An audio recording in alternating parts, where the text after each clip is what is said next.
causó el repudio de algo que pasa constantemente en el país. Digo en el país, no en la ciudad, en el país. En el país pasa eso constantemente, asaltan por todos lados, bus urbano, interurbano, lo que sea, así que no era nada nuevo, pero sí lo bueno era el video, con la ver las caras de los asaltantes. Gracias a las personas que desde ya están en sintonía por el Facebook Live de Radio América. Pues les decía, eso es algo positivo y vean ustedes, porque siempre lo comento y me he generado hasta anticuerpos con eso, porque cada mujer que asesinan, y lo comentábamos temprano hoy aquí en la radio, se le ve como femicidio. Y decimos, ¿cuántas mujeres están en la vida delictiva? Y por estar en la vida delictiva, obviamente, ¿cómo pueden terminar? En el mejor de los casos, para ellas pueden terminar en la cárcel, en el peor, muertas, asesinadas, en alguno de esos conflictos, en alguna acción que les salga mal y en un enfrentamiento a balas o asesinadas por cualquier causa por esa vida delictiva. Hay cuántas mujeres. Esa banda delictiva la lideraba esa mujer. Increíble. Eso es el informe de la policía y se ve, por cierto, en la toma. Entonces eso es para que vean que no toda mujer que sale asesinada, porque aquí parece que el único asesino es el hombre o el malo es el hombre. Hay tanto hombres como mujeres malos que están en la vida delictiva, hombres y mujeres que están en pandillas, hombres y mujeres que están en el narcotráfico, hombres y mujeres que participan de la corrupción y de cuantas cosas. Así es que es como decir que la prostitución es un caso específico de la mujer. Hay hombres también. Hay hombres que tienen esa vida también. Entonces, eh, en esto jamás se debe de defender a un delincuente en este caso. No hay que verlo como un negocio. Y se preguntaba a la gente qué va a pasar con esta gente. Las capturaron bien por la policía. No sabemos si van a actuar de oficio y ojalá que lo hagan. Porque yo comprendo a toda persona que va en un bus el temor que tiene de hacer una denuncia. Y eso nos demuestra la poca confianza que tenemos en nuestro sistema. Cuando usted tiene temor de ir a poner una denuncia es porque no confía en la autoridad. Y eso es una realidad en Honduras. Usted le puede decir a cualquier persona, dice, no, ¿para qué me voy a complicar la vida? Mejor así. Piensa que le puede ir peor. Y eso demuestra al gobierno y a cualquier organismo que en Honduras hay mucha inseguridad. Ojalá en estos casos pues se tenga que actuar de oficio. Si, ¿qué más que lo que muestra el video?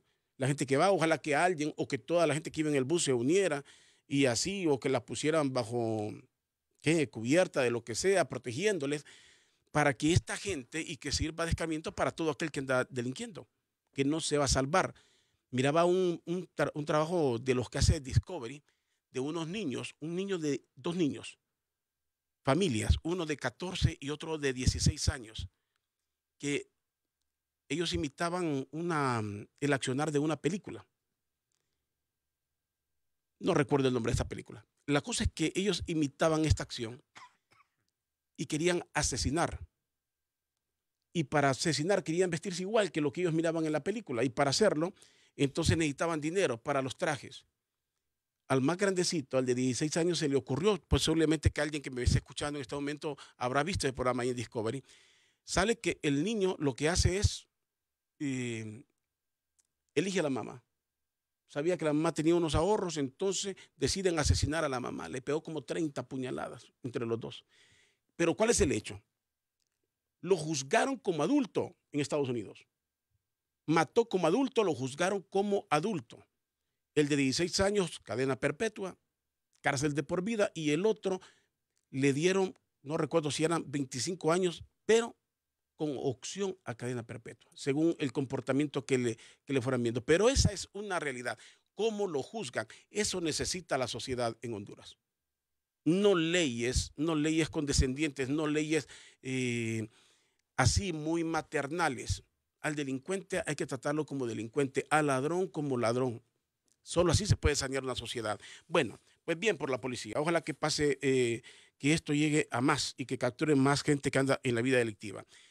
El Congreso Móvil, se realizó el Congreso Móvil con una serie de proyectos que venían directamente de la Casa Presidencial, anunciados desde la Casa Presidencial con el señor Eval Díaz, algunos de ellos o uno de ellos presentado por don Felicito Ávila, que si no es nacionalista merece serlo, hace méritos el hombre para ser del Partido Nacional. De hecho, ya había participado dentro del Partido Nacional en el gobierno del presidente Calleja, recuerdo, lo había nombrado en el Seguro Social. Tiene una simpatía para el Partido Nacional, tampoco esto es un pecado ni ningún delito, él tiene todo el derecho. Pues él tomó, a él lo designaron para presentar un proyecto, el de intervenir el Registro Nacional de las Personas. Se lo dieron desde presidencial y él solo lo presentó. Esa es la realidad, no me estoy inventando nada. A él se lo dieron, o sea, él actuó como casi de una bancada del Partido Nacional. Pero antes de entrar en detalle en eso, el Congreso Móvil, si le pregunta a todos los oyentes, ¿a dónde el Congreso Móvil, a dónde se ha movido? No sale todos los años del departamento del presidente, de la Empira y de Choluteca, sí, y del Sur. Los dos presidentes de los poderes del Estado. Ese es el Congreso Móvil. Deberíamos decir el Congreso de los presidentes de los poderes del Estado. Porque si fuera móvil, estaría en todos los rincones de Honduras. El Congreso debería de ir a todos los rincones de Honduras. Es como cuando se tiene una selección de fútbol. Pero ¿quién no sigue una selección de fútbol? Yo, que soy ajeno al tema del fútbol, sin embargo se involucra uno de una u otra forma porque hay momentos emotivos como el Mundial, una eliminatoria. Pero en Honduras, ¿cuántos no quisieran ver una selección? Llévenla a todos los rincones. Llévenla a todos los rincones para que todo el mundo la vea. Pues si el Congreso es para todos, solo van a legislar a la Empira, para proyectos para la Empira, para los lugares del presidente y para Choluteca. Bien por el sur estuvo mucho tiempo abandonado. Yo no voy a cuestionar, no cuestiono el hecho de que le den proyectos ni a la Empira ni a Choluteca. Qué bien que se los den. Pero el país tiene 18 departamentos. ¿Y cuántos municipios son? 298 municipios. ¿No creen que deberían de ir allá? ¿No creen que están en deuda con 296 municipios? Porque el Congreso Móvil no es tan móvil, solo va el Congreso del Poder. El Congreso solo va donde esté el poder. Pues bien, ahí estuvo el Congreso. Pues les decía,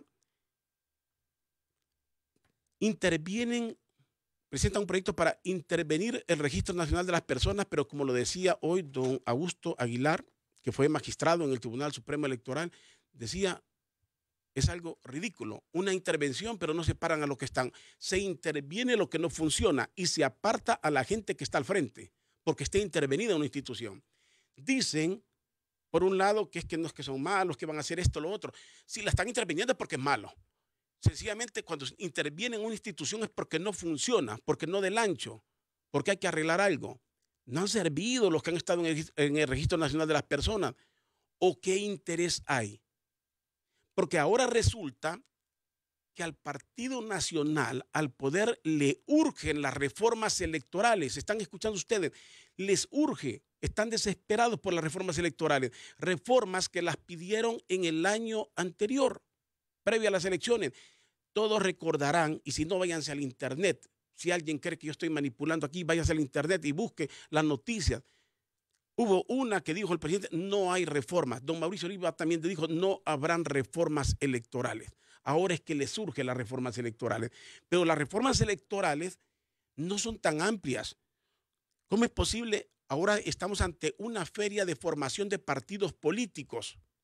Y hay tanto para formar tanto partido político en Honduras. Si tenemos, pongámosle, siendo fríos, tenemos 3 partidos fuertes en Honduras, fuertes en lo que es Honduras. Obviamente el Partido Nacional, Partido Liberal, que aunque esté dividido, es un partido grande, sigue siendo fuerte, aunque esté dividido.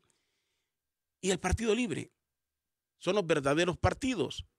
Estaba el PAC con Salvador Narrala, pero desde que se salió es otra historia. Y él está formando un partido. Quizás Salvador tenga un poco de éxito. ¿Por qué? No se trata de ser simpático con él o no serlo. Es que es una realidad que tiene seguidores. Es una realidad que este sí tiene seguidores y podría, según cómo se organiza, tener. Pero de ahí hay una serie de partidos de información. ¿Qué les quiero decir con todo esto? Recordarán ustedes tiempo atrás que se peleaban por ser diputados, pero nadie se peleaba por ser presidente. Ahora es una feria en Honduras. Ahora todo el mundo quiere ser presidente. A cualquiera se le ocurre. Aunque sea payaso, sea lo que sea, cualquiera quiere ser presidente de Honduras. Ya llegaron a la conclusión de que este país lo gobierna cualquiera. Y entre más chabacán y mentiroso, mejor. Eso, así se llegó a la conclusión en Honduras. Entonces, hoy todo el mundo quiere ser presidente, pero vamos de mal en peor. Ahora cada quien quiere tener un partido. En eso estamos en Honduras. Ahora es que cada quien forma su partido porque también le permite ganar deuda política. O sea, por solo participar se puede llevar unos cuantos millones. Así que formar un partido también es un negocio y también le sirve para negociar. Porque los partidos o el partido fuerte que esté en el poder, sea cual sea, utiliza a los partidos debiluchos para que le hagan coro. Es ahí donde está la compra de credenciales y cuántas cosas. Los partidos pequeños, los enanos, los que no tienen, deberían de desaparecer. Y la reforma electoral urgente en Honduras debería ser esa, que el partido y subir los requisitos. El partido que no del ancho, que no llegue ni al 5%, debería ser eliminado. Aquí dice el 2% y lo reviven. El tribunal, no fue el tribunal, fue la Corte Suprema de Justicia, la sala de lo constitucional dudosa en Honduras, revivió al FAPER, o al FAPER, ¿cómo le dice el nombre? FAPER o FAPER, siempre me confundo. Revivió este partido y revivió el de don Romeo Vázquez Velázquez, partidos que justamente estaban eliminados, pero lo revivió, ahora están surgiendo otros. Eso sí hay que reformarlo en Honduras. No es posible que aquí a cada ciudadano por negocio se le ocurra formar un partido político. El Partido Nacional está en un juego, metiendo unas cuantas cosas para que se reglamente la reelección. Andan con este juego porque obviamente quieren salir de ese embrollo, de que todavía, aunque son gobiernos, son una realidad, siguen viéndose como ilegales. Y hay un buen sector que lo sigue viendo así, e internacionalmente la imagen sigue siendo dudosa, aunque reconocida. Esa es la realidad. Voy a hablar hoy con el magistrado Marco Ramiro Lobo, que maneja todos estos temas. Vamos a desglosarlo. ¿Qué tal, Marco Ramiro? Gracias por acompañarme aquí en WIA. Muchas gracias, Rodolfo, por invitarme a su programa. Muy contento de estar aquí de nuevo sobre un tema que creo que es de interés general y que obviamente será probablemente de aquí en adelante el tema a discutir. Ahora surge este nuevo elemento de la intervención del Registro Nacional de las Personas, que obviamente creo que causa alguna sorpresa, ¿verdad? Porque uno no, o particularmente no logro entender yo cuál es el propósito de una intervención de una institución que ha venido desempeñándose sin mayores sobresaltos. Obviamente, el Registro Nacional de las Personas desde hace mucho tiempo ha venido presentando algunas dificultades.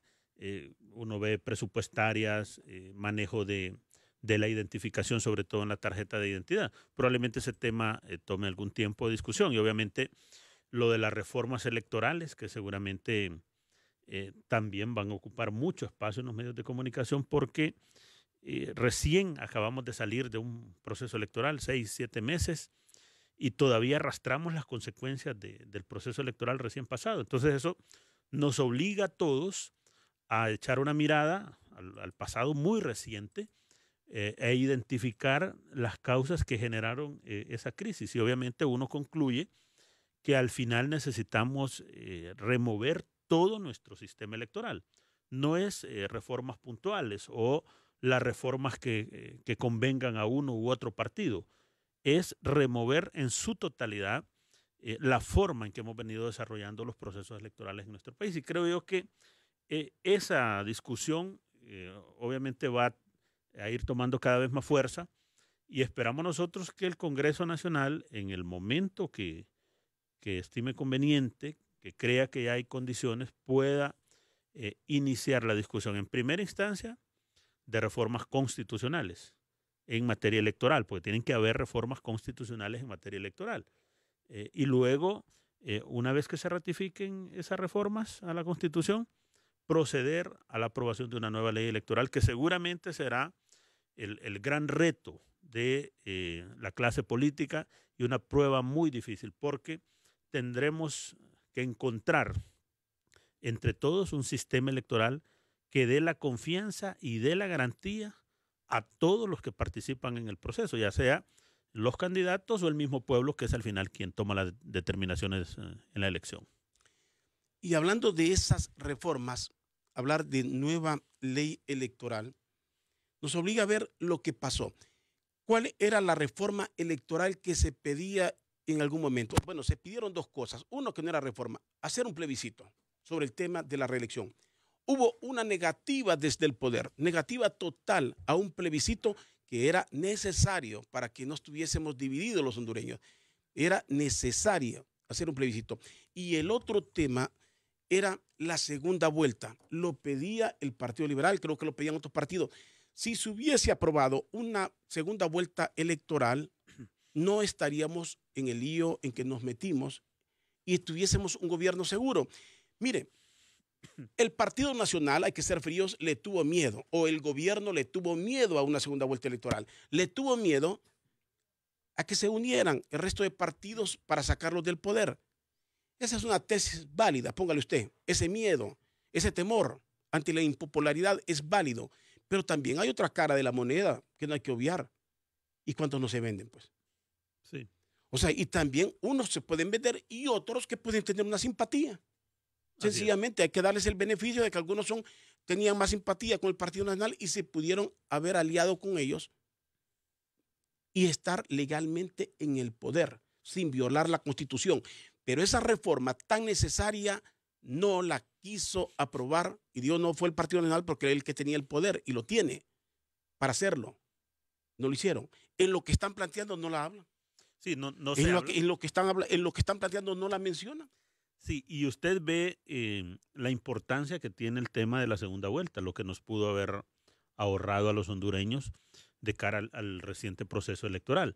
Porque de aquí en adelante, o desde el 2009, después del golpe de Estado, indudablemente que se modificó lo que es el mapa electoral, surgieron nuevas fuerzas. La actual ley electoral está diseñada para funcionar en un esquema bipartidista, donde dos se ponen de acuerdo o dos controlan y al final dos disputan quién de los dos gana, pero ahora estamos en un esquema multipartidista, probablemente pudieron haber sido 4 partidos con el del ingeniero Salvador Narrala, pero estamos en un esquema de 3 fuerzas políticas, el electorado se divide entre 3 y este esquema de 3 ya no funciona con esta actual ley electoral, por lo tanto hay que adecuar todas las reformas a un esquema que realmente responda a los intereses. La segunda vuelta electoral o el balotaje seguramente es una alternativa para resolver los múltiples problemas que se ocasionan del proceso electoral general total, porque en realidad, Rodolfo, cuando vamos a elecciones, vamos a 3 elecciones, porque elegimos alcalde, elegimos diputados y elegimos presidente en un solo acto. Y eso satura los procesos electorales. Y ve usted que todos los procesos electorales van bien hasta las 4 o 5 de la tarde cuando se cierran, que inician los escrutinios. Ahí empiezan las grandes dudas, los grandes conflictos, las alteraciones de actas. Nosotros lo hemos visto en el tribunal. Solo en el proceso electoral primario del año pasado existieron más de 11,000 actas con alteraciones voluntarias de los miembros de mesa electoral, con borrones, con manchones, con sumatoria. Entonces, ahora necesitamos sumar herramientas tecnológicas en el escrutinio, porque no podemos nosotros practicar un escrutinio de 3 procesos electorales, ¿no? Contamos alcaldes, contamos diputados, contamos presidentes. Y usted ve cómo van terminando a las 2, 3 de la mañana, incluso 5 de la mañana del siguiente día. Entonces, allí es donde necesitamos poner atención, porque son como los nudos, son los embudos donde se traba nuestro proceso electoral. Y obviamente ya en una segunda etapa, con una segunda vuelta, con el primer y segundo lugar, que lo pudo haber definido, usted se evita muchos problemas. Además, que le da mayor respaldo a quien gana la presidencia de la República, porque obviamente ya ahí solo el ciudadano define por 2 fuerzas nada más. Creo que esos son elementos que pueden contribuir en este momento para resolver parte de la crisis que enfrentamos en este momento los hondureños, crisis política. Bueno, yo creo que decir bipartidismo, quizás, y usted tiene toda la razón, en este momento podrían ser 4 las fuerzas si el PAC no se hubiese dividido. Sí. O si no lo hubieran intervenido, porque al PAC lo intervinieron desde el poder, lo dividieron para que pasara lo que pasó. Entonces, teníamos cuatro partidos, obviamente. Sí. Oye, los nuevos eran, obviamente, libres, y el PAC. Y el PAC, sí. Porque el Partido Liberal y el Partido Nacional ya estaban. Exacto. Los otros que ya existían, como el Pino, la democracia cristiana, aparte de estar ahí para algunos salvando la democracia, para otros estorbando, para otros negociando, lo que sea, el hecho es que no son opción de triunfo. Nadie ve. Yo creo que nadie se lanza en esos partidos pensando que va a ganar un proceso electoral. Con todo el respeto lo digo. Sencillamente es que lo digo partiendo de la realidad. No, ninguna mentira. Sí, hay una realidad que es... La misma UD. Sí, usted lo sabe, si usted surge de la claro. UD. La UD surgió como un partido fuerte, se desmoronó, esa es la realidad. Sí, ¿Quién piensa que la UD puede tomar el poder en el sí, país? No. En estas circunstancias es totalmente imposible. Y crecer. Viable. Y crecer, exacto. O sea, pero un proceso, si queremos sanear las cosas en Honduras, y ayúdeme porque usted es experto en esto, para mí, a mi gusto, lo primero es verdaderamente una ley electoral, no sé si nueva o reformada, pero real, con esto de la segunda vuelta electoral. Y la otra, la depuración. No podemos tener tanto partido. Y lo peor, que se pueda negociar la presencia de partidos que no tienen representatividad. Son comerciantes. Sí, Rodolfo, es que mire, con este esquema, si usted sigue creando nuevos partidos, obviamente va a saturar nuestro esquema electoral. Los partidos, porque es difícil negarle a ciudadanos que puedan constituir nuevas fuerzas políticas. La Constitución los avala y les garantiza ese derecho. Pero usted lo dijo, si usted crea un partido, usted tiene credenciales para delegados de mesa. ¿Qué son las credenciales en manos de muchos partidos? Es una mercancía que se compra y que se vende. Entonces, necesitamos reformar todo nuestro sistema. Necesitamos modificar la conformación de la mesa. Quitémosle el protagonismo principal a los delegados de los partidos en la mesa.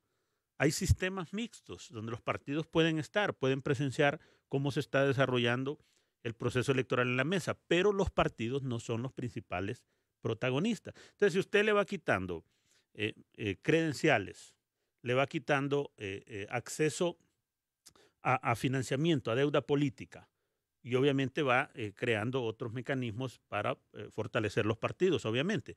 Entonces, los partidos ya no van a tener esas herramientas que les permiten muchas veces convertir los procesos electorales en grandes negocios con el tema de Ahora, credenciales. Marco, pero usted me dice, y obviamente la Constitución les da ese derecho a cualquier persona a constituir un partido político. 50 ciudadanos se reúnen. Ese es el punto. Constituyen un partido, levantan un acta. No, pero ese es el punto. Una, el derecho está. El otro son los requisitos. No, claro. Y el requisito también para subsistir. Sí. Es que es el problema. Usted tiene derecho a formarlo, pero debe tener un requisito y una obligación para mantenerlo.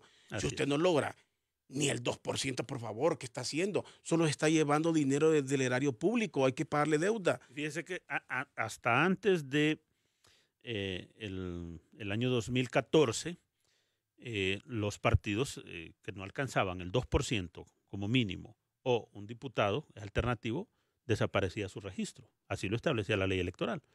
Pero usted sabe que hubo un fallo de la Corte Suprema de Justicia, de la Sala de lo Constitucional, que amparó tanto al FAPER como al Partido Alianza Patriótica del general Romeo Vázquez y eliminó de la ley electoral, ordenó en su resolución eliminar de la ley electoral el artículo que establecía bajo qué circunstancias un partido perdía su personalidad jurídica. Y hoy tenemos que no se puede eliminar. Y usted ve partidos como el mismo FAPER no alcanzó ni el 2% ni un diputado.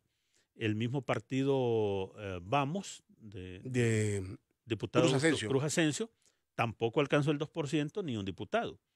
De acuerdo a la ley electoral, esos dos partidos debieron haber desaparecido. Sin embargo, se mantienen porque no hay forma de eliminarlo. Entonces, obviamente... Pero solo ahí, perdóname, quiero que todo el mundo le preste atención. Vamos ya no debería estar. Así es. No deberían de estar. ¿Cuántos partidos ya en el país? Oh, por favor, entendamos, esta gente tienen derecho a cobrar deuda política. Sí. ¿Por qué? ¿Por qué subsisten? Óigame, la Sala de lo Constitucional creo que es lo más vergonzoso, en la actualidad, lo más vergonzoso para Honduras es lo que se denomina Sala de lo Constitucional. Es más política que los mismos partidos políticos. Sí, Ahí sí se juega y la política. Sala de lo Constitucional constantemente ha revertido fallos. Si usted recuerda, en San Luis, en Comayagua, la Sala de lo Constitucional revirtió un resultado que había emitido el Tribunal Supremo Electoral. Se practicaron nuevas elecciones en San Luis, en Comayagua, y el resultado fue el mismo, ¿verdad? Al final resultó ganador siempre el que el tribunal había declarado. Aquí es donde viene otra gran reforma que tiene que modificar nuestro sistema electoral, Rodolfo. Necesitamos crear lo que es la justicia electoral. Mire la gran falla que tiene en este momento nuestro sistema electoral. El Tribunal Supremo Electoral resuelve, pero el mismo tribunal conoce de las impugnaciones que se presentan contra su misma resolución. O sea, el tribunal se convierte en juez y parte y no hay quien revise las resoluciones que emite el Tribunal Supremo Electoral. Entonces, necesitamos separar lo que es el órgano administrativo, quien administre los procesos electorales, quien organice los procesos electorales, que no necesariamente tienen que ser magistrados, con ese título de magistrados. Usted necesita equipos técnicos que organicen los procesos electorales, pero a la par necesita tener lo que es un órgano jurisdiccional, la justicia electoral, que revise los fallos que emite ese organismo técnico.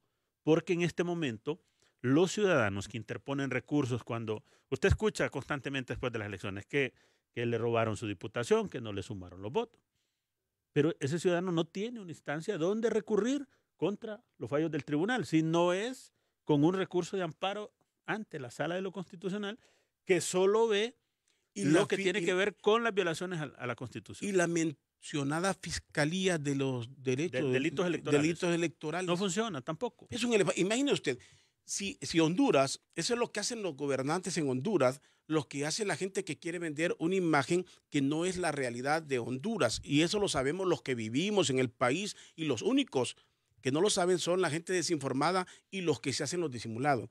Tenemos una Fiscalía de Delitos Constitucionales. Pregúntese usted qué ha resuelto en lo electoral. No, nada. Delitos electorales, una Fiscalía de Delitos Electorales. Nada. Nada. Usted no ve. Solo es un nombre. Eso solo es un nombre. Y no se ha escuchado un requerimiento contra alguien que alteró un acta o alguien que modificó un resultado. No, en lo absoluto. Pues. O lo de los traslados electorales, que agarran ciudadanos de un municipio y los llevan a otro. El primer caso sin cobardía, sin temor, porque si usted es autoridad. Y la autoridad, donde sea, tiene que actuar para el bien. No es para decir aquí mando, es para actuar con lo correcto. Sea en una empresa, sea en el Estado, lo que sea, es hacer lo correcto. Esa fiscalía, si usted es un fiscal, lo primero que tenía que ver era el tema reelección. Desde ahí se tuvo que haber metido. Y si chocaban con la Sala de lo Constitucional, hubiera sido algo interesantísimo. Democratizar el país por la defensa de la Constitución. O sea, no funcionó. No funcionó. O sea, no tenemos. Y dice usted, no tienen dónde apelar. Un tribunal que se le dice supremo, pero no es supremo. Lo supremo, en el sentido amplio, como cualquier persona lo sabe, es que es el máximo. Es la máxima autoridad. En materia electoral debería ser el tribunal. Cuando emite una sentencia debería de cumplirse. Pero se las vota el Congreso, se las vota la Sala de lo Constitucional, aparte de que el tribunal de por sí es político. Sí, es político. Obviamente es un organismo eminentemente político y partidizado, ¿verdad? Que son dos cosas diferentes, ¿va? Porque un órgano puede ser político, pero lo que afecta es cuando es un organismo partidizado. Pues, Perdóneme, Marco Ramiro, dígame eso, y para que siga desarrollando la idea. Entonces, ¿por dónde comenzaríamos? Primero, arreglar cómo quedaría el tribunal, cómo se arregla el tribunal, cómo estaría constituido, de qué forma se eligen, y luego la ley, o simultáneo, porque yo no veo hacer una nueva ley electoral con el mismo esquema de magistrados que tenemos hoy en día. No sé, pero quiero escuchar su opinión. Sí, no, ahí tendría que haber lo primero es la aprobación de las reformas constitucionales.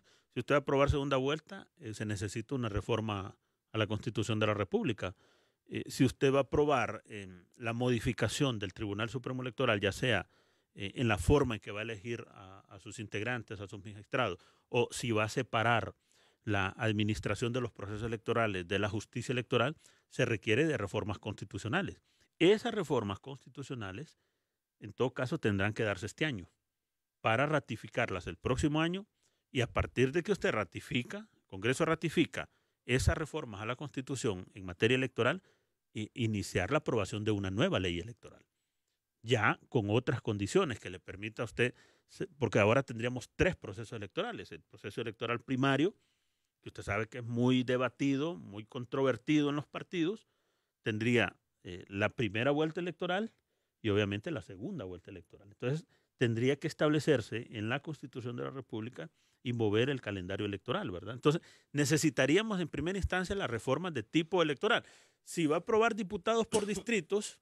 Y hay que entender, perdóneme, que una segunda vuelta electoral es cuando los resultados son apretados. O sea, es cuando Claro, amerita. claro. No es que para todo proceso hay una segunda Así vuelta. es. Si aquí surge un líder verdadero, obviamente se lleva una mayoría. Un líder Sí. verdadero gana con mayoría contundente y no necesita una segunda vuelta. La Sí. segunda vuelta es cuando están estas cuestiones apretadas. Sí, como lo hemos vivido en los Sí. últimos procesos, ¿verdad? Que son resultados apretados que Desde el generan expresidente Zelaya incertidumbre, con don Porfirio Lobo, Sí.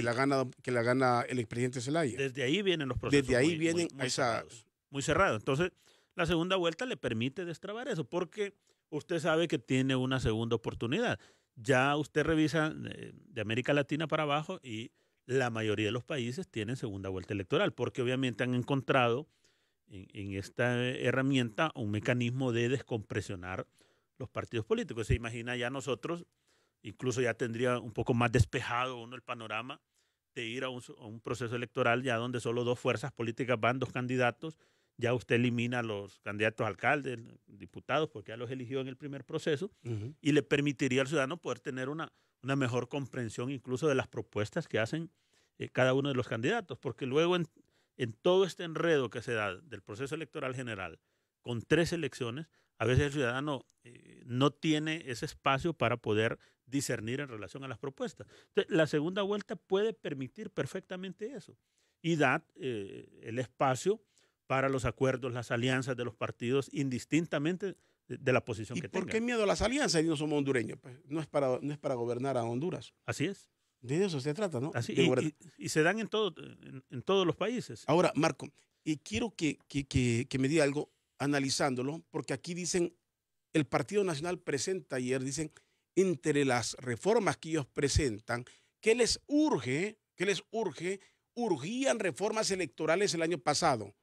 Al único que no le urgían esas reformas era el Partido Nacional. Ahora es el que anda desesperado por reformas electorales. Es el que anda desesperado. Y entre ellos ponen ahí regular la reelección presidencial. La pregunta concreta aquí, Marco Ramiro, es que si en una nueva ley electoral, no estoy hablando de regular esto, se establece una reelección presidencial, ¿eso legaliza la que está? O se dice, ya habrá una segunda vuelta electoral, pero la actual es ilegal. ¿La actual cómo queda? Porque en materia penal, hagamos la salvedad, sí. En materia penal dicen que la ley solo tiene efectos retroactivos cuando beneficia al infractor. Sí. En materia penal, no sé si en política, pero ¿por qué tendría que beneficiar? ¿Por qué salva un error cometido? Si se aprueba una reelección reglamentada como quiera, sería en adelante, pero este proceso, ¿cómo queda? Lo salva, le cura los pecados. Bueno, es que lo más importante en el tema de la reelección es consultar al pueblo, pues. O sea, el Congreso perfectamente puede aprobar un plebiscito para hacer la consulta, establecer si realmente se valida, porque el único que puede validar la reelección es el pueblo en una consulta. Y yo creo que es necesario, es fundamental el tema de la consulta, porque si no se hace, siempre vamos a estar en este mismo juego. Usted sabe, ya el Partido Liberal dijo que no va a reglamentar reelección, el Partido Libertad y Refundación igual. El único que quiere reglamentarla es el Partido Nacional. Entonces, seguramente no se va a poder reglamentar y no la van a reglamentar, porque no hay condiciones. En el Congreso Nacional nadie se va a atrever a reglamentar el tema de la reelección. El Partido Nacional tiene mayoría, obviamente. Pero no tiene la mayoría calificada que requeriría. Pero tiene argumentos para convencer. Bueno. tiene muchos argumentos, tiene discurso para convencer. No sabemos si lo haría o no lo haría. Pero ese es un punto. ¿Cómo quedaría? ¿Cómo va a quedar eso? ¿Por qué en Honduras hay tanto temor para decir las cosas? Si se va a aprobar una reelección, ¿cómo podría quedar este proceso? Porque en la actual hay algo de hecho que no vamos a ignorar. Don Juan está en la presidencia. Sí. Le guste o no es el presidente o mandatario, como usted le quiere llamar. Le decimos presidente porque así se le conoce en Honduras. Presidente es el que elige el pueblo, pero de cualquier forma él está en la silla presidencial. Eso es un hecho. Entonces, si se reelige, si se aprueba una reelección, a partir de ahora, ¿cómo podría quedar? Se aprueba y queda visto como gobierno de facto. Para el caso, un gobierno, no sea de facto porque si se le aplica, o gobernante, como usted quiera, pero Primer nunca estado. nunca constitucional porque aquí no fue constitucional. Sí. Es que, mire, eso dependerá en mucho de quién llegue a gobernar, porque si sigue el Partido Nacional, seguramente la reelección va a seguir va a seguir siendo un tema igual, recurrente, reglamentarlo, pero se va a seguir implementando esa figura. Depende de quién llegue, ¿verdad? Si llega el Partido Liberal. Depende de quién tenga el control, sería la palabra. Sí, depende de quién tenga el control, ¿verdad? Depende de quién tenga el control. Recuerde usted que la Corte es una repartición, ¿va? Entre el Partido Nacional y el Partido Liberal, y al final la Corte es la que determina, pues, si algo procede o no procede, a través de los juzgados de primera instancia, cortes de apelaciones. Y la Fiscalía fue una repartición. Y sigue siendo. Sí, también, ¿verdad? pero y sigue siendo. O sea, ahorita. Lo que ocurrió, sí. Ahorita fue una repartición, o sea, siempre fue y lo volvió a hacer. En este momento una repartición. Sí, y el papel, creo, de la Junta de Selección, ¿verdad? Que me imagino que se han de sentir un poco ridiculizados los miembros de la Junta de Selección, porque imagínese hacer todo ese trabajo, todo ese proceso de selección, audiencias, y ya todo el mundo decía que pero no. es que Marco Ramiro, usted, alguien que nos escucha, yo lo puedo pensar, quedaron en ridículo y que sabemos si ellos están alegres. Bueno, nosotros asumimos que ellos se sienten burlados. Yo asumo que se sentirían burlados. Sí, pero realmente yo no veo que se sientan burlados. Yo creo que ellos estaban conscientes de que estaban haciendo un papel de pantomima. No sé cómo. Sí, pero claro, Rol, yo creo que uno en el fondo debe, en alguna manera, sentir un poquito de vergüenza. De vergüenza porque hicieron todo desarrollaron una actividad para al final quedar en nada, pues. Ahí participó su gremio, el Colegio de Abogados. Sí, el Colegio de Abogados. El Colegio de Abogados, el Comisionado de los Derechos Humanos. Debería hacer algo limpio. Le voy a decir algo, Rodolfo. Incluso el Colegio de Abogados genera esas tantas controversias porque lo han metido en un montón de cosas al colegio, ¿verdad? Entonces ahora por eso es tan complicado llegar a dirigir el gremio, porque si usted es presidente del Colegio de Abogados, tiene que estar en la Junta de Selección, tiene que estar para elegir los magistrados de la Corte. El Colegio de Abogados se convirtió entonces... Ahora es un botín. Es un botín. Es un botín para la maniobra política. Para la maniobra política. Entonces lo manipulan. Qué pena. Entonces al colegio deberían sacarlo de eso y va a tener usted ya un Colegio de Abogados probablemente más tranquilo, porque en realidad no es tanto dirigir el colegio. Si el Colegio de Abogados lo tienen prácticamente quebrado, ¿verdad? 30 y tantos millones que dejó Chemita de déficit, ¿verdad? De presidente del Colegio de Abogados. Entonces, ¿qué sentido tiene ir a administrar una institución que a calentarse la vida? A calentarse la vida, pero no, porque tiene incidencia en otras cosas. Obviamente la presidenta Ani Ochoa, que estuvo en esta Junta de Selección, se ha dado cuenta que no fue hacer nada, perder su tiempo, ¿verdad? Al final eligieron a otro que ni siquiera se inscribió. Yo le voy a decir una cosa, ahí depende de cada ciudadano. Yo estoy ahí, a mí, aunque me digan loco, me digan disociador, lo que sea, yo digo, yo me retiro. Sí. Yo lo digo como me retiro, esto es aquí no estamos haciendo nada. A menos que la persona tenga tantos beneficios que prefiera quedarse ahí, ¿va? Aún y cuando el desprestigio, porque es lo peor que usted se puede ganar, el desprestigio. Ese es lo peor, es un precio muy grande a pagar. Usted puede ganar mucho económicamente, pero el desprestigio, señor, eso yo creo que duele porque más. se lo arrastra, ¿verdad? Se lo lleva. Como dicen siempre, ¿verdad? ¿Qué le duele más a usted? ¿Un golpe directo o una ofensa? Sí. La ofensa parece que hiere más que el propio golpe. Se siente más. Se siente más, efectivamente le golpea. Alguien me dice aquí, un amigo que nos escucha, dice que cuando hablé de Salvador, que dice que todos están, que saben que él es, pero que está que la decepción y nunca, que es como una especie de cadáver, algo así. Le cuento que yo solo comento eso porque hablando de una realidad, viendo lo que está, Salvador con ese es un caso específico, muy particular de él. Su forma de ser, hoy gana simpatía, mañana no. Yo le veo que él, entre los que se están formando, tiene alguna posibilidad, sencillamente porque obviamente, como dice el amigo oyente aquí, en el sector pensante, inteligente, lo cuestiona mucho por sus posiciones tan ambivalentes. Hoy dice una cosa, mañana otra, parece que se contradice. Pero a nivel de juventud, a nivel de juventud, de estudiantado, de jóvenes en la universidad, en los colegios, a ese nivel, es increíble. No, y que ya Ahí tiene una simpatía increíble. no, y que ya en el caso del ingeniero Salvador Narrala, cuando él fundó su partido, el PAC, en primera instancia, obtuvo una cantidad importante de votos, Sí. 450,000 votos, No, y que lo ha que demostrado. no lo ha alcanzado ninguna de las otras fuerzas políticas que ya han estado, e incluso en este reciente proceso electoral. Entonces, obviamente, la figura del ingeniero Salvador Narrala tiene peso, incide en la vida política nacional. Pues, Sí, de hecho, usted ve que está en el diálogo, pues, y no sí, está el expresidente Zelaya, por ejemplo, ¿verdad?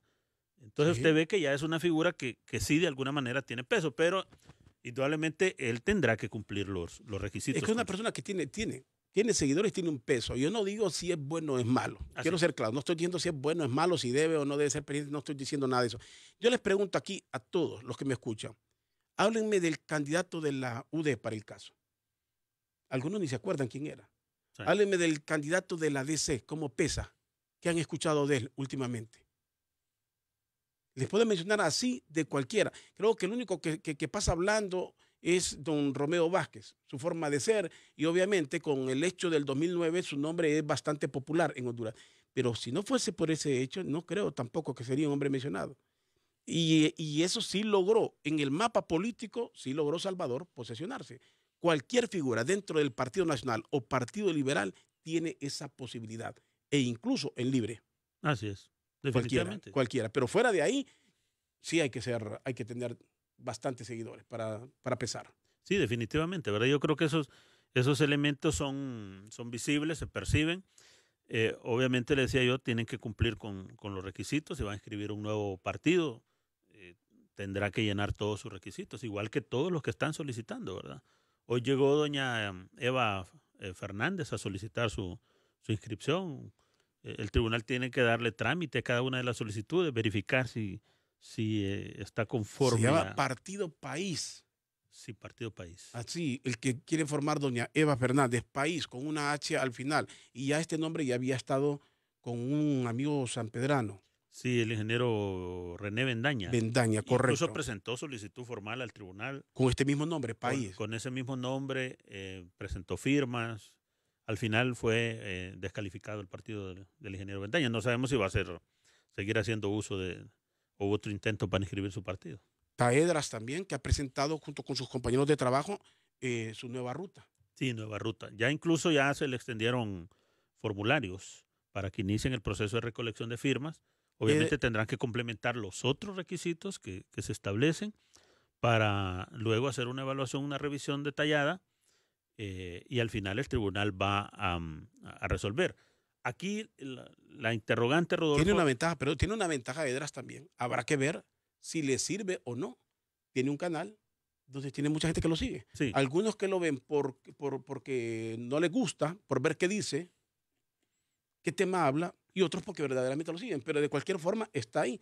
Podría tener, no lo sé. Solo el tiempo lo va a decir. Sí, me decía. No, le decía que aquí la disyuntiva va a ser probablemente en un futuro muy corto si se aprueba una nueva ley electoral. Supóngase que se aprueba una nueva ley electoral con nuevos requisitos para inscribir partidos políticos. Si somos serios, eso debería pasar. Debería pasar. Si vamos a hacer las cosas en serio, debería ser una nueva ley electoral con requisitos muy estrictos, sí, menos románticos. Eso de que si se viola la democracia, ese es jugar más bien con la democracia. Sí, la cosa va a ser estas solicitudes que están entrando ahora con esta nueva ley electoral, habrá que probablemente...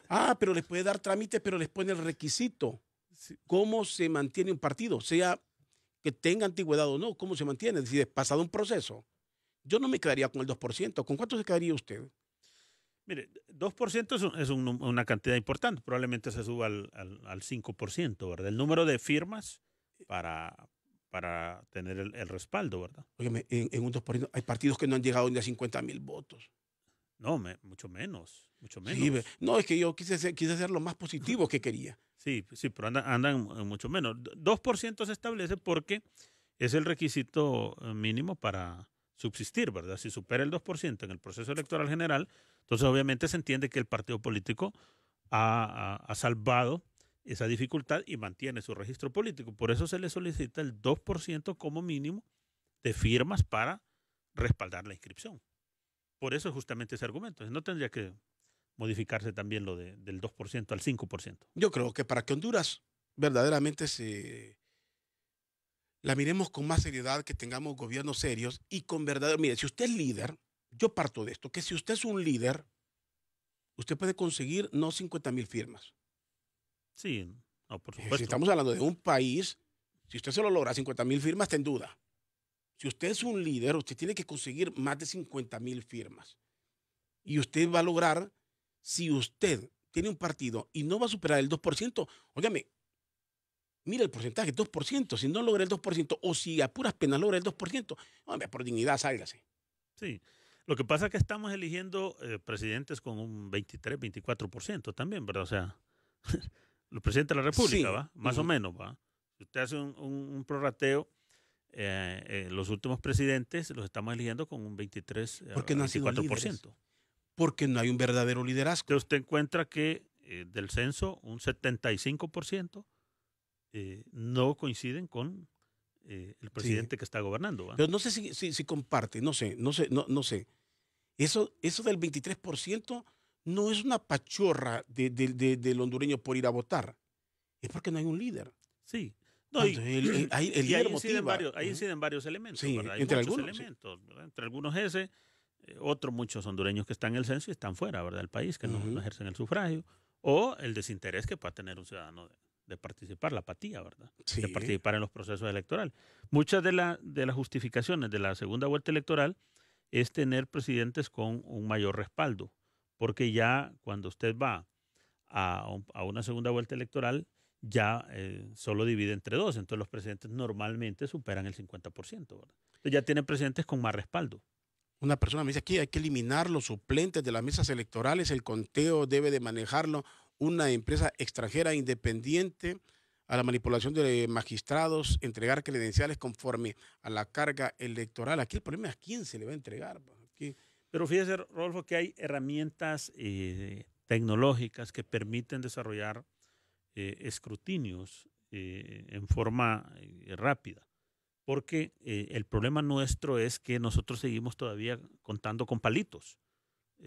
Incluso el tribunal pone unas guías para que vayan con palitos marcando el número de votos que van, de papeletas que van óigame, contando. ¿Va? mire que en Honduras, perdón, Marco Ramiro, miren que en México pasó el proceso electoral y ya es historia. Sí, sí. ¿Cuánto pasó en Honduras? ¿Cuál es la población solo de la capital mexicana?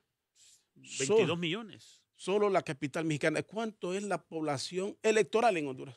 Pero, y recién hubo proceso electoral en Colombia y muy polarizado. Sí. Entre izquierda-derecha, muy polarizado con Duque y Sí, Petro. los Y Uribe. usted 2 horas después estaba conociendo, 1 hora después estaba conociendo el resultado, sin ninguna controversia. Pero hay otras herramientas tecnológicas que acompañan los procesos electorales. Obviamente nosotros todavía tenemos una resistencia grande a lo de los procesos electorales. Mire que los escáneres que ha estado saliendo a través de un medio, los escáneres eran una alternativa, porque el escáner se podía perfectamente hacer el escrutinio automatizado. Sin embargo, los principales tres partidos, se opusieron, no estuvieron de acuerdo en que se implementara un escrutinio automatizado, porque eso ya iba a eliminar las manos, ya la presencia del humano al hacer el escrutinio. No sé si el argumento era que la tecnología genera algunas dudas, pero indudablemente era una opción real. Ya usted iba a poder tener en 5 o 10 minutos el escrutinio de las actas en los 3 niveles electivos. Sin embargo, hubo una oposición unánime de las 3 fuerzas de no aceptar los escrutinios automatizados. Entonces, cuando usted me dice esa tecnología, todos esos elementos, cuando yo escucho esto, llego a la conclusión que eso no se tiene en el país, no tanto por la falta de dinero, no se tiene por el temor. Sí, por falta de voluntad. Falta de voluntad. Pero esa falta de voluntad, ese temor es porque no permite. Aquí se necesita el espacio de maniobra. Sí. Es que lo elimina. Es que elimina el espacio de maniobra. Y aquí maniobra. entonces los partidos políticos están defendiendo la posibilidad de la maniobra. Aparentemente. Usted me dice aparentemente. Pero en el fondo eso es. En el fondo eso es. Si usted me dice que el escáner quitaba todo eso y se cerraron en decir que no, ¿le pusieron cuántos peros? No hubo posibilidades y eso nos hubiese ayudado mucho. Eso agiliza los procesos electorales. Porque usted ve que pasa un proceso electoral, Rodolfo, y nosotros hasta dentro de 30 días damos los resultados oficiales. Realmente uno se sorprende cuando ve que en otros países, otros procesos electorales lo resuelven con mucha mayor agilidad, ¿verdad? Usted lo decía, el caso de México, y ahí el debate es el gobierno de López Obrador o cómo integra su gabinete, ¿verdad? No, ya están en otra onda. Están en otro. El proceso electoral ya están hablando más bien resultó, con el de Estados Unidos, el presidente electo. Increíble. Exactamente, ¿verdad? Y nosotros todavía enfrentamos dificultades del proceso electoral.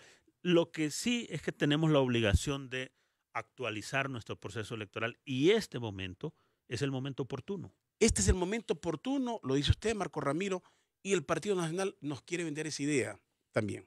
No digo que usted está en el combo. Sí, no. Pero en el combo del Partido Nacional le meten una serie de cosas, pero el elemento reglamentar la reelección. Dígame, es que eso de reglamentar, como mucha gente dice aquí, es legalizar. Lo que finalmente quieren hacer es legalizar. Sí. No sé cómo hacer legal, pero llegar a un punto de que es legal.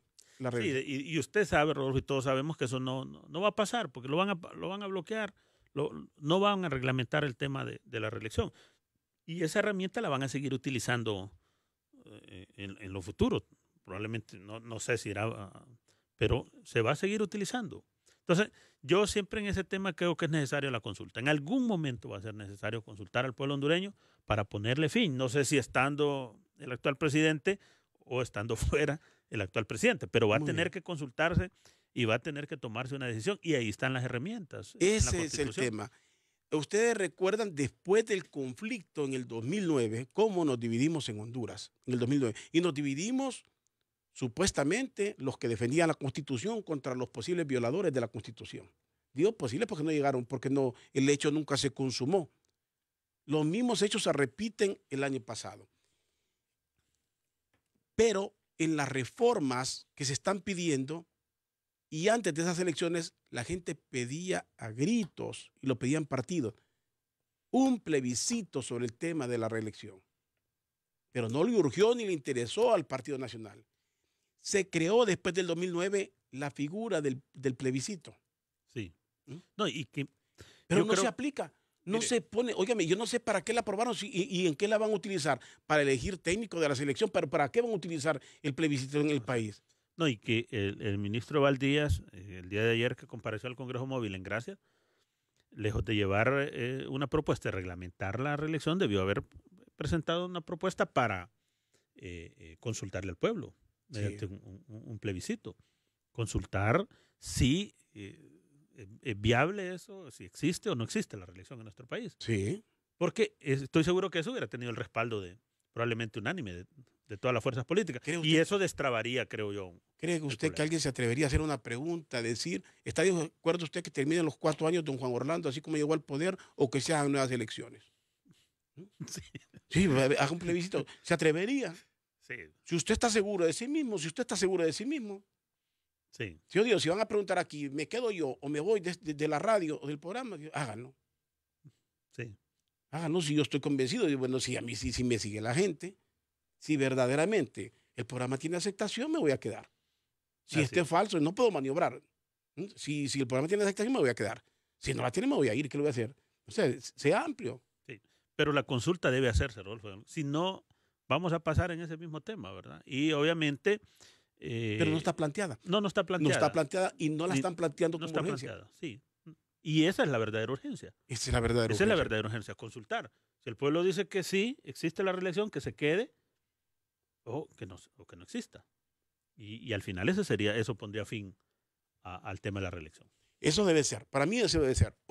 Debe de existir ese plebiscito. Lo pidieron los partidos antes de las elecciones. Pidieron hacer un plebiscito sobre la reelección y aprobar una segunda vuelta electoral.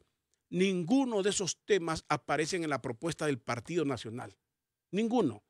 Eso que presentaron, don Eval Díaz habló pre, durante y post. O sea, habló todos los días antes de ir al Congreso, llegó al Congreso, después del Congreso habló de lo mismo. Pero esos temas torales, digo torales porque hay que resolver.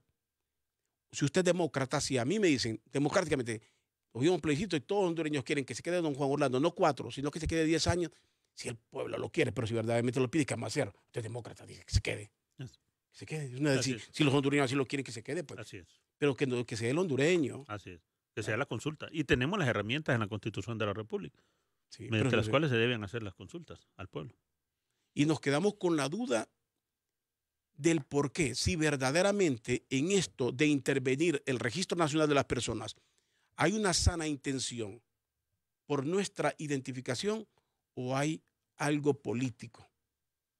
Sí, esa es la gran inquietud. Sí. Y probablemente se responde a esa pregunta cuando se nombren los interventores. Cuando se nombre, no vaya a ser doña Vilma Cecilia Morales, porque aquí cada vez que hablan de interventores aparece doña Vilma Cecilia, aparece don Germán Leicelar, aparecen los mismos. Aquí no hay. Interventores por siempre, per se. Sí, forever. Sí. ¿Se acuerda cuando decían los notables? Se nombró una comisión de notables y los notables eran los mismos. No había. Sí. Parece que No, ese tema del registro también genera alguna preocupación. Obviamente no se conoce en detalle cómo va a ser esa intervención, si van a suspender a los actuales, al director y subdirectores. Si le intervienen, debería ser. La lógica le dice que lo deberían de suspender. Sí. Y hay que recordar que el registro es una institución de seguridad nacional, ¿verdad? Obviamente, donde se maneja la identificación de los hondureños. Vamos a ir hablando, Marco Ramiro, se me terminó el tiempo y olvidé comentarles lo que posiblemente todos ya saben. En el Congreso ayer aprobaron una ampliación del presupuesto. ¿Para qué creen los que no lo saben? Para salario de los diputados y para subsidios. Con todo y el relajo que hay de los subsidios, no renuncian y presentaron una ampliación del presupuesto y reglamentar el subsidio. O sea, no renuncian que el diputado tenga subsidio, porque el subsidio no es que ayuda al pueblo, le ayuda al diputado a hacer política con dinero del pueblo hondureño. El subsidio sirve para que un diputado vaya a una comunidad a regalar y que la gente diga, qué bonito este diputado, voy a votar por él, para que haga proselitismo político con el dinero del pueblo hondureño. Esa es la realidad. Disfrácenla como la disfracen, pero esa es la realidad. Para eso no es el trabajo de un diputado. El diputado no se creó para regalar, para crear, interpretar y derogar leyes. Es el papel de un diputado. Así es. Gracias, Marco Ramiro. Muchas gracias, Rodolfo. Muy contento de estar aquí de nuevo con usted y seguramente estaremos en otro momento. Así va a ser. Don Marco Ramiro Lobo, magistrado del Tribunal Supremo Electoral, con nosotros en Doble Vía. Gracias a todos por sintonizarnos.